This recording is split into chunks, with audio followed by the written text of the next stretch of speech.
साथियों, छत्रपति शिवाजी महाराज की महागाथा श्रीमान योगी को जिस तरीके से आपने सराहा है, मुझे प्यार दिया है और उनके विचारों को सम्मान दिया है, मैं आपका हृदय से बहुत बहुत आभारी हूं। और आज के एपिसोड में एपिसोड 2 की ओर बढ़ते हैं और आज के एपिसोड में विशेष रूप से नारी के सम्मान के विषय में बात करूंगा, नारी के लीडरशिप के विषय में बात करूंगा। और इससे पहले मैं कहना चाहता हूं, ना अबला हूं ना बेचारी हूं, तू देख मुझे मैं नारी हूं।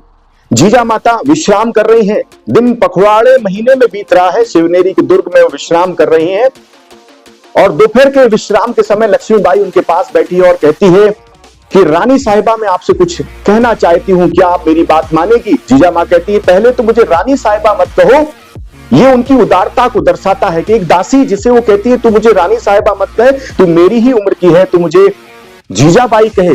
सो लक्ष्मीबाई शर्मा जाती है और कहती नहीं नहीं, आप भले ही मेरी उम्र की हैं लेकिन मुझसे पद में बड़ी हैं, मैं अपनी गरिमा को मर्यादा को नहीं तोड़ूंगी। सो मैं ये कहना चाहता हूं, जीजा मां के विचारों और संस्कारों के बारे में सोचिए कि समानता का अधिकार, सभी को एक समान देखना, ये लीडरशिप नेतृत्व का विषय है। एक नारी शक्ति जिस तरीके से किसी को ऊंच नीच भेदभाव जात पात में नहीं बांट रही है, वो सभी को समान देख रही है। और ऐसे में छत्रपति शिवाजी महाराज लगभग 7 महीने के गर्भ में हैं, वो विचार वो संस्कार उनके अंदर जा रहे हैं, ये नेतृत्व क्षमता आगे बढ़ती है। सो जब लक्ष्मीबाई से कहती है नहीं नहीं तू मुझे जीजाबाई कहा कर, और उसने मना कर दिया, दोनों हंसते मुस्कुराते हैं। थोड़ी देर के बाद जीजा मां कहती है चलो टहलने के लिए बाहर चलते हैं। जैसे ही टहलने के लिए वो आगे बढ़ती हैं, उसी समय मिट्ठू नाम का एक जो नौकर है वो आता है, वो कहता है रानी साहिबा आज आप जिस दिशा की ओर जाती थी उस दिशा में मत जाइए, पश्चिमी दिशा की ओर आज आप जाइए। तो पूछती क्या हुआ मिट्ठू, क्या हुआ, क्या ऐसी बात है जो तू नहीं बताना चाहता? वो कहता रानी साहिबा वहां किसी को मृत्यु दंड दिया जाना है, टकमक नाम की जो पहाड़ी है वहां से किसी को फेंका जाना है, मृत्युदंड दिया जाना है।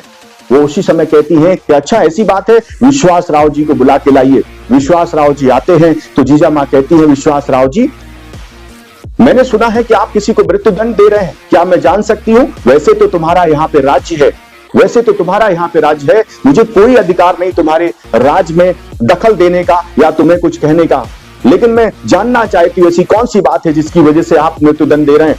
तो विश्वास राव जी विनम्रता के साथ कहते हैं रानी साहिबा एक इंसान ने एक मन अनाज लूटा है, हमारे राज्य के एक नागरिक ने एक मन अनाज लूट लिया है और इसकी वजह से उसको मृत्युदंड दे रहे हैं। तो जीजा मां कहती इतना बड़ा दंड एक मन अनाज के लिए?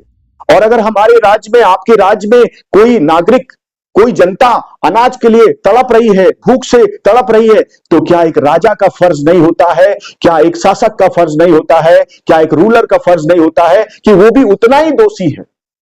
लर्निंग क्या है? लर्निंग ये है कि जब आप किसी साम्राज्य के मालिक हैं, आप किसी कंपनी के ओनर हैं, आप किसी मैनेजमेंट संस्था को चला रहे हैं, आप एक लीडर हैं, तो आपकी जिम्मेदारी ज्यादा है कि आपके राज्य में, आपकी लीडरशिप में लोग परेशान ना हो। और यहां पे जीजा मां उनको एक पाठ पढ़ा रही कि आपकी भी उतनी जिम्मेदारी है, मेरी भी उतनी जिम्मेदारी है कि हमारे राज्य में अगर कोई भूखा मर रहा है, उसने एक मन अनाज लूटा है, उसको इतनी बड़ी सजा, तो क्या हम इस सजा के दोषी नहीं है?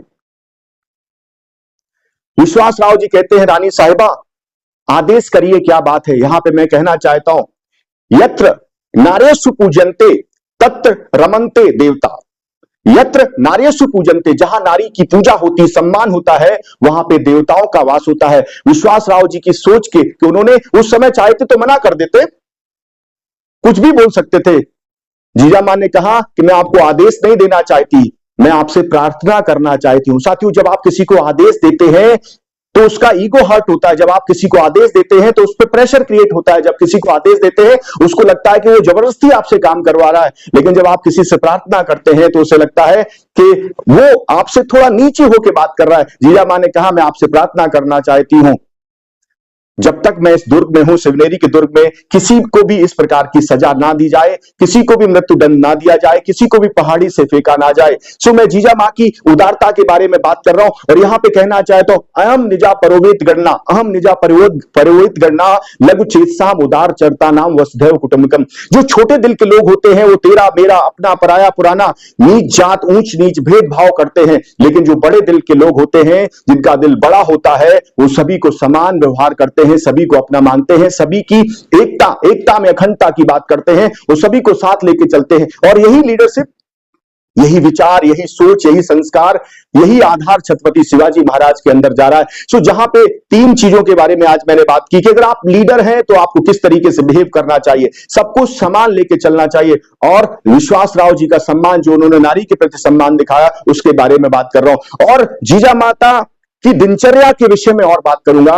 वो बहुत ही जल्दी सवेरे जग जाती है, 4:30-5 बजे जगती है, उसके बाद स्नान आदि करने के बाद प्रतिदिन भजन करती है, रामायण का पाठ करती है, गीता का पाठ करती है, सूरवीरों की कथाएं सुनती है, सूरवीरों की कथाएं सुनाती है। और ये सोच, ये विचार, लोग कहते हैं मैं एक्स्ट्राऑर्डिनरी बनना चाहता हूं, मैं एक्स्ट्राऑर्डिनरी पाना चाहता हूं, मैं एक्स्ट्राऑर्डिनरी करना चाहता हूं, मैं एक्स्ट्राऑर्डिनरी अचीवमेंट करना चाहता हूं। मैं कहना चाहता हूं, एक्स्ट्राऑर्डिनरी बनने के लिए, एक्स्ट्राऑर्डिनरी विचारों के लिए क्या आप एक्स्ट्राऑर्डिनरी ऐसे ग्रंथों का पाठ कर रहे हैं? एक्स्ट्राऑर्डिनरी अपने आप को एक्टिव रखने के लिए क्या आपकी दिनचर्या एक्स्ट्राऑर्डिनरी है? और एक्स्ट्राऑर्डिनरी ये दिनचर्या, जीजा मां की एक्स्ट्राऑर्डिनरी दिनचर्या ने छत्रपति शिवाजी महाराज को एक्स्ट्राऑर्डिनरी बनाया। सुबह जल्दी जागना, पूजा पाठ करना, और पूजा पाठ के बाद ही भोजन करना। न सिर्फ यहां पे, वरन वो प्रतिदिन शिवाबाई के दर्शन करने के लिए दुर्ग से नीचे उतरती है। बहुत समय लगता है, बहुत दूरी है, और चढ़ने में बहुत तकलीफ होती है।